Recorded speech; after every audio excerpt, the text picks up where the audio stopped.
मैं रुद्र हूं, मैं दिव्यास्त्र हूं, मैं ब्रह्मास्त्रधारी हूं, मैं अश्वत्थामा हूं, मैं पांडव और कौरव का गुरु भाई हूं, आधे पांचाल और इंद्रप्रस्थ का राजा भी हूं। मैं पूरे महाभारत युद्ध में निडरता से युद्ध करने वाला और दुर्योधन का अंत सेनापति भी हूं। मुझ में देवताओं से युद्ध करने की शक्ति भी है और ब्राह्मण सा सहनशील भी हो। मुझ में क्रोध का अवगुण है और अधर्म का साथ देने को विवश भी हो। परंतु अब मेरा अंतिम युद्ध धर्म की स्थापना के लिए होगा और स्वयं कल की अवतार मेरे साथ इस युद्ध में भाग लेंगे। यही मेरी मुक्ति का मार्ग होगा, यहीं से मुझे मोक्ष मिलेगा। मैं रुद्र हूं, परम शक्तिशाली, फिर भी वन में भटक रहा हूं। मैं वही हूं जिससे भय, रोग, पीड़ा कभी स्पर्श नहीं कर सकते थे, परंतु आज मैं इन्हीं के साथ अपना जीवन निवेदित कर रहा हूं। मैं गुरु द्रोण और माता कृपे का पुत्र अश्वत्थामा हूं, जो अपने मोक्ष के लिए न जाने कितने वर्षों से भटक रहा हूं। आज मैं अश्वत्थामा, जिसे द्रोणी कहा जाता है, हिंदू धर्म बुक्स पर अपनी कहानी स्वयं आपको सुनाने आया हूं। आप मुझे मिले उस श्राप के कारण ही मुझे जानते हैं, परंतु मेरी पहचान उससे कई ज्यादा बढ़कर है। मुझे मेरे ही मित्र दुर्योधन ने मुझे उसका हत्यारा क्यों कहा? कैसे मैंने अपने जीवन में 3 पाप किए और उन सब का पश्चाताप कब और कैसे संभव होगा? शुरुआत मेरे जन्म की कथा से करते हैं। आपके गुरु द्रोणाचार्य और मेरे पिता वेदों के ज्ञाता थे और मेरी माता कृपी स्वयं एक अरश्य पुत्र थे। माता कृपी और पिता द्रोण ऐसा पुत्र चाहते थे जो भगवान शिव की तरह बलशाली हो, और उनकी इस इच्छा की पूर्ति के रूप में मेरा जन्म हुआ। कदाचित गुरु द्रोण भूल गए थे कि केवल शक्ति से शिव नहीं बना जा सकता। श्री कृष्ण के पुत्र सांब भी तो महादेव के ही अंश थे। उनमें और मुझ में बस इतनी कि हम दोनों की शक्ति और अहंकार ही हमारे विनाश का कारण बने। जब मेरा जन्म हुआ, गुरु द्रोण और माता कृपी दोनों अति प्रसन्न थे, और हो भी क्यों ना। जब मैं बालक था तब मेरे रोने की आवाज अश्व जैसी थी, इसलिए मेरा नाम अश्वत्थामा रखा, अर्थात जिसका रुदन अश्व के समान हो। आजकल आप इसे घोड़ा कहते हैं। आप लोगों के बीच रहकर मैं भी आपकी भाषा सीख रहा हूं, और आने वाले युद्ध में यह भाषा मेरे काम आने वाली है। मेरे जन्म से ही मेरे पास एक दिव्य मणि थी। तुम जानते हो वो कितनी शक्तिशाली थी। एक बार उस मणि को अगर कोई धारण कर ले तो वह भय मुक्त हो जाता है। कोई भी अस्त्र या शस्त्र उस व्यक्ति को स्पर्श तक नहीं कर सकता। न कोई रोग मुझे लग सकता था और न कोई पीड़ा मेरे निकट आ सकती थी। उस मणि से मैं अपनी भूख, प्यास और निद्रा सब पर नियंत्रण कर सकता था। इतना सब होने के बाद भी जब अपने माता पिता को धन की समस्या से जूझता देखता तो ऐसा लगता मानो सब बिगड़ता है। जब मेरी आयु के बच्चे दूध पिया करते थे, उस समय मेरी माता मुझे चावल के माड़ में पानी मिला कर देती थी, क्योंकि हमारे पास दूध खरीदने जितना धन नहीं था और गाय हमारे पास थी नहीं, और मैं उसे दूध समझकर पीता भी रहा। परंतु मेरे पिता द्रोणाचार्य ने जिस दिन इस सत्य को जाना, अति दुखी हो गए, और उस दुख में वो अपने मित्र द्रुपद के यहां जाने की सोचने लगे। और यही क्षण हमारे जीवन को एक नया और विशेष मोड़ देने वाला था। मुझे असीम शक्तियां थीं, पर मैं था तो मनुष्य ही, इसके अपने हिंद्र नियंत्रण कभी कभी होती तथा मेरे पालन पोषण के लिए सहायता मांगने। मेरे पिता अपने मित्र द्रुपद के पास गए, परंतु द्रुपद ने क्षमा की जगह परंतु राजा द्रुपद ने उनका अपमान ये कहकर कर दिया कि तुम्हें गाय या धन चाहिए तो भिक्षुक ब्राह्मण बनकर मांग लो। मित्रता के नाते कुछ मांग कर तुम एक राजा का अपमान कर रहे हो, क्योंकि मित्रता तो बराबर वालों में होती है। पिताश्री इस अपमान की हाला को पी गए और दिन रात उसी क्षण को याद करके दुखी रहते गए। उसी पल से मेरे पिता ने प्रतिशोध का मन बना लिया और मैंने उस प्रतिशोध को अपना जीवन। इसी दौरान पितामह भीष्म ने मेरे पिता को कौरव और पांडवों का गुरु बना दिया और हमारे जीवन में धन का अकाल समाप्त हो गया। परंतु यह धन इसके बदले में हमसे क्या चाहता था? यह आने वाला समय तय करने वाला था, क्योंकि संसार में कुछ भी मुफ्त नहीं मिलता। वही मुझे मेरा मित्र दुर्योधन मिला। वो गौरव कुमार में सबसे बड़ा था, बहुत वरिष्ठ भी था और मित्रों के साथ उसका व्यवहार बड़ा ही अच्छा था। वह वीर पुरुषों का सम्मान करता था, परंतु पांडव से उसे बहुत ज्यादा ईर्ष्या और घृणा थी। संभवतः वो इसलिए बलवान योद्धाओं को अपना मित्र बनाना चाहता था। भीम के साथ तो वह स्वयं भी युद्ध जीत सकता था, परंतु अर्जुन के लिए उसे किसी न किसी की खोज सदैव रहते थे, जिसमें मेरा और कर्ण का साथ उसे अर्जुन के लिए पर्याप्त दिखाई दिया।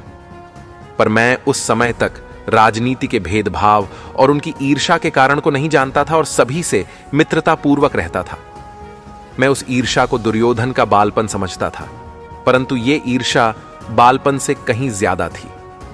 वो अर्जुन से थोड़ा बहुत प्रतिस्पर्धात्मक व्यवहार रखता था, यानी कि हम दोनों के बीच कंपटीशन था, क्योंकि वो मेरे पिता को मुझसे अधिक प्रिय था, क्योंकि वह सीखने के लिए मुझसे ज्यादा आतुर रहता था। दुर्योधन पांडव से सदैव ईर्ष्या करता रहा।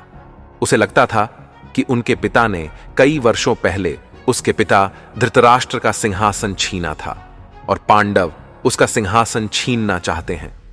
पांडवों के पास अतुल्य शक्तियां थीं, आखिर वो देवपुत्र थे। मेरे पिता को मुझसे अधिक अर्जुन था और से सर्वश्रेष्ठ धनुर्धारी बनाना चाहते थे, और अपना वचन पूरा करने के लिए उन्होंने गुरु दक्षिणा में एकलव्य उसका अंगूठा मांग लिया था। अर्जुन को सदा ही सानिध्य प्राप्त हुआ, चाहे फिर वो गुरु द्रोण का हो या फिर श्री कृष्ण का, जिनके सानिध्य से जीवन पार हो जाता है, और हमें सानिध्य मिला दुर्योधन का। मेरे पिता का अर्जुन के प्रति व्यवहार देखकर मेरी ईर्ष्या बढ़ते चले गए, परंतु मैंने कभी अर्जुन से घृणा नहीं की, क्योंकि मुझे एक अच्छा शिक्षक बनना था, अपने पिता की ही भांति, और उसे एक अच्छा योद्धा बनना चाहता था।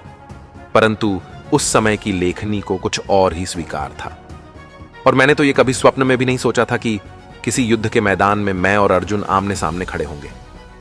मैंने जब भी रणभूमि को अपने मानसिक पटल पर देखा तो मैं यही सोचता था कि दुर्योधन और अर्जुन तो मेरे ही पक्ष में खड़े होंगे, परंतु होनी को टाल कौन सकता है। आप एक मुहावरा कहते हो ना, शत्रु का शत्रु मित्र होता है। बस इसी तरह मेरी और दुर्योधन की मित्रता गहरी होती चली गई, और पांडवों के प्रति दुर्योधन की नफरत भी दुर्योधन से मित्रता थी। परंतु पांडु से मेरा कोई बैर नहीं था, परंतु अपने पिता का साथ मैं छोड़ नहीं सकता था, और पिता श्री हस्तिनापुर के राजा और पितामह भीष्म को त्याग नहीं सकते थे। फिर आया प्रतिशोध का समय। राजा द्रुपद का आधा राज्य मुझे मिलना था। मेरे पिता ने गुरु दक्षिणा में यही मांगा था पांडवों की ओर से। वो चाहते थे उनके शिष्य द्रुपद को पराजित करें और उनका आधा राज्य मुझे दिलवाए, ताकि मैं वह राजा बनकर रह सकूं कि हे राजा द्रुपद, अब हम तुमसे बराबरी वाले हैं, जैसे कि राजा द्रुपद ने मेरे पिता को वचन दिया था और से मुकर गए थे। इसलिए वो राज्य पाना हमारा अधिकार था। मेरे पिता मुझसे बड़ा प्रेम करते थे, तुमसे पुत्र मोह भी कह सकते हो। यदि मेरे पिता श्री सिंहासन पर होते तो शायद धृतराष्ट्र के जैसा ही व्यवहार करते। पांडव और कौरव दोनों ने द्रुपद से युद्ध किया। गौरव 100 होने के बाद भी हार गए और पांडव 5 होने के बाद भी जीत गए। हर युद्ध संख्या बल से नहीं जीता जाता, कुछ बुद्धि और युक्ति से भी जीते जाते हैं। यह हम कभी समझ ही नहीं पाए। द्रुपद के आधे राज्य की बागडोर संभाली मैंने, जो पांडव ने जीत कर मुझे दिया था, और एक दिन फिर ऐसा पांडवों की राजधानी भी मुझे सौंप दी गई और मैंने उस पर भी राज्य किया। बेचारे शकुनी मामा हमें यह समझाते समझाते थक गए। यदि समझ गए होते तो जिस समय श्री कृष्ण अर्जुन के सारथी बने थे, उसी समय समझ जाते युद्ध का परिणाम क्या होने वाला है। पर हम तो नारायणी सेना प्राप्त करके स्वयं को अजय मान बैठे थे। हमें दिखाई दे रहे थे महान युद्ध हमारे पक्ष में एक और द्रोणाचार्य, जो मेरे पिता एक और पितामह भीष्म कर्ण के साथ खड़े हुए। मेरे मामा श्री कृपाचार्य और पिता श्री द्रोणाचार्य कर्ण जैसे योद्धा को देखकर हम फूले नहीं समा रहे थे। द्रुपद को पराजित करने के बाद मुझे दोहरी ही प्रसन्नता थी, एक राज्य प्राप्त होने की और दूसरी प्रतिशोध पूरा होने की। लेकिन इस जीत से मुझे थोड़ी निराशा भी थी, क्योंकि यह विजय मुझे अर्जुन के कारण प्राप्त हुई थी, परंतु पिताश्री की इच्छा यही थी, इसलिए उन्होंने मुझे युद्ध के लिए नहीं भेजा। वो द्रुपद के बराबर होकर उसकी मित्रता निभाना चाहते थे और अपमान का बदला भी अपमान से लेना चाहते थे। वे द्रुपद से युद्ध नहीं चाहते थे। यदि चाहते तो मैं और पिताश्री के ही पांचाल सेना को पराजित कर सकते थे, परंतु यह ब्राह्मण मर्यादा का उल्लंघन होता। मुझे अपने जीवन की सबसे कठिन निर्णय और अपनी सबसे बड़ी गलतियों का जब भी भान होता है, मैं अपने आप को द्रौपदी के समक्ष नतमस्तक पाता हूं। मुझे दुर्योधन के मित्रता की बोझ सा लगने लगती है। जब लाक्षागृह में उन्हें जलाकर मारने का दुर्योधन ने प्रयास किया, मैं एक राजा भी था और एक योद्धा भी। दोनों ही भूमिकाओं में मैं ऐसा करने का सोच भी नहीं सकता था। हमने तो राजा द्रुपद को भी मारने की नहीं सोची। उसका पूरा राज्य हमारा हो सकता था। हमने नैतिक मूल्य को कभी राज्य की लालसा की भेड़ चढ़ने नहीं देखा और न चढ़ने दिया। पर मेरा मित्र ऐसा कर रहा था।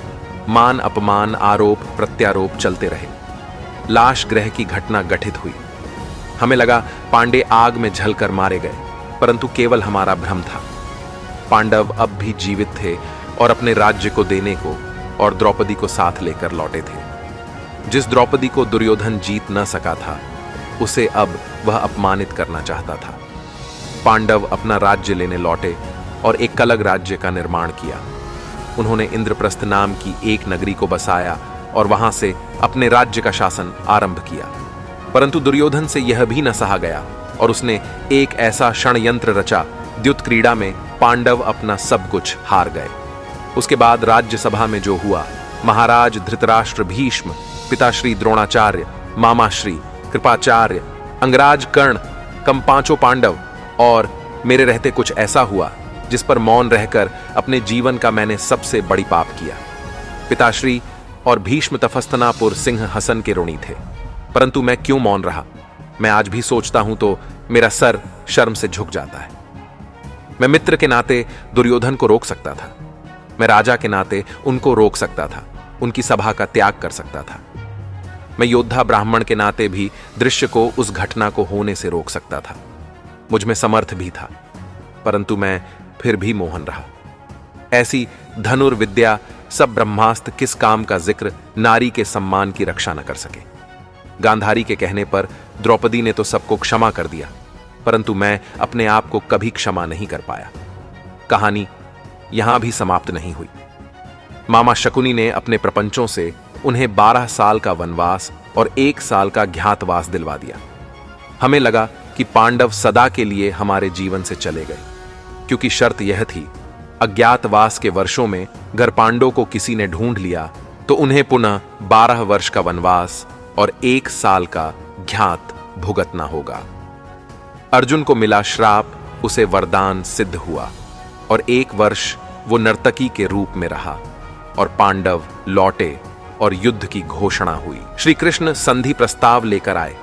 केवल 5 गांव देने से यह युद्ध टल सकता था, लेकिन शकुनी जैसे योद्धाओं ने उसे ऐसा करने ही नहीं दिया।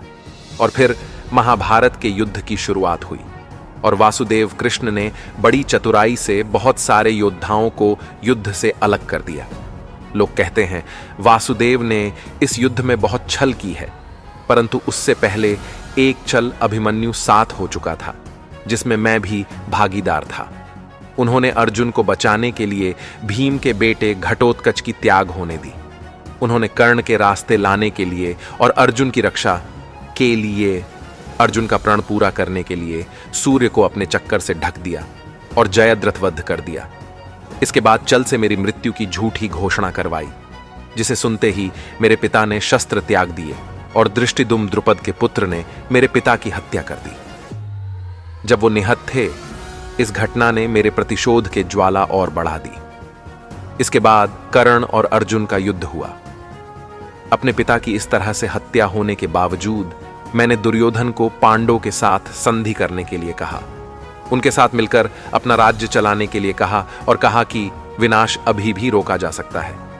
एक एक करके अनेक योद्धा इस युद्ध में खत्म होते गए, वीर गति को प्राप्त होते गए और मैं सब देखता रहा।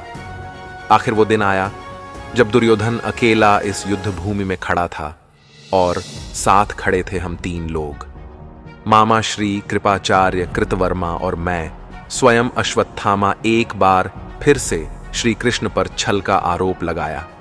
उन्होंने नियम वृद्धि से दुर्योधन की जंघा पर वार करने के लिए कहा। लेकिन यदि नियम तो कोई वज्र का शरीर लेकर किसी युद्ध में कैसे जा सकता है जिसने अपने शरीर के हर हिस्से को ढाल लिया था, उसे को दर्द देकर मारा जा सकता है जहां पर उसको चोट लगती है। दुर्योधन की जंघा तोड़ दी गई। मेरा मित्र दर्द से तड़पने लगा। ये तड़प मुझे भीम की याद दिला रही थी।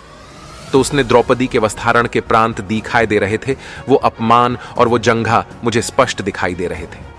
मेरे मित्र की पीड़ा मेरे लिए असहनीय थी, क्योंकि अब वही केवल शेष रहा था और अपने राजा को इस हालत में देखकर मैं दुखी था।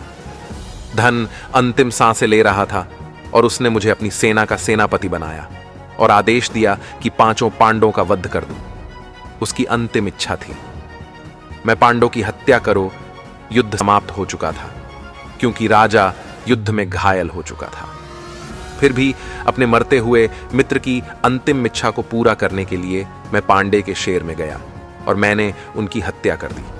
और उस समय मेरे मार्ग में जो भी आया, मैंने उन सब की हत्या कर दी और मैंने हत्या कर दी। धृष्टद्युम्न की शिखंड, जिन्होंने मेरे पिता को छल से मारा था, भयावह नरसंहार हुआ। मैंने बहुत नरसंहार किया। जो संतोष मुझे सत्या के बाद मिला वो पहले कभी प्राप्त नहीं हुआ, किंतु उसे शोर में पांडव नहीं, उनके पुत्र सो रहे थे। मैं पांडव को नहीं बल्कि उनके कुल के विनाश को करके आ रहा था। मैंने उनकी हत्या का समाचार अपने मित्र को दिया ताकि वो चैन से अंतिम सांस ले सके। परंतु मेरे मित्र ने उस वक्त मुझे कहा कि मैंने पांडव का वध करने के लिए कहा था, तुमसे उनके बच्चों को नहीं। तुमने उनके बच्चों का वध करके उनको वंश विहीन कर दिया है। इसीलिए पूरी दुनिया यह कहेगी कि दुर्योधन का वध भीम ने किया है। परंतु मैं जानता हूं, और अश्वत्थामा, तुम जानते हो कि मेरा वध तुमने किया है। तुमने वो काम कर दिखाया है जो दुर्योधन भी करने से डरता है, जो दुर्योधन कभी नहीं करता। तुमने बच्चों का वध कर दिया है। पांडव जब अपने शिविर में लौटे तो अपने पुत्रों के शव देखकर मुझसे प्रतिशोध लेने आए। तब मैंने उन पर ब्रह्मास्त्र से प्रहार किया और उसका प्रत्युत्तर स्तर चला कर दिया। हमारे ये शस्त्र पूरी विश्व का विनाश कर सकती थी। तब ऋषि वेदव्यास ने रोकने के लिए कहा, परंतु मैं तो शस्त्र को वापस लेना जानता ही नहीं था। मेरा क्रोध अभी भी शांत नहीं था। मैंने पांडव के पुत्र को तो मार ही दिया था। अब मेरी नजर पांडव के आखिरी वंशज पर पहुंचे। मुझे पता चला कि अभी की संतान भी जीवित है और पांडव का वंश भी समाप्त नहीं हुआ। तो मैंने उस ब्रह्मास्त्र को उतरा के गर्भ की ओर भेज दिया। पांडव के अंतिम वंशज को मारने के लिए श्री कृष्ण का धैर्य समाप्त हो चुका था। अब मेरे लिए उनके पास क्षमाशीष नहीं थे। उन्होंने उत्तरा के बच्चे को तो बचा लिया, किंतु मुझे जीवन दान देकर हमेशा के लिए मार दिया। मुझसे मेरी मणि छीन ली। मेरे शरीर को रोगों से भर दिया गया।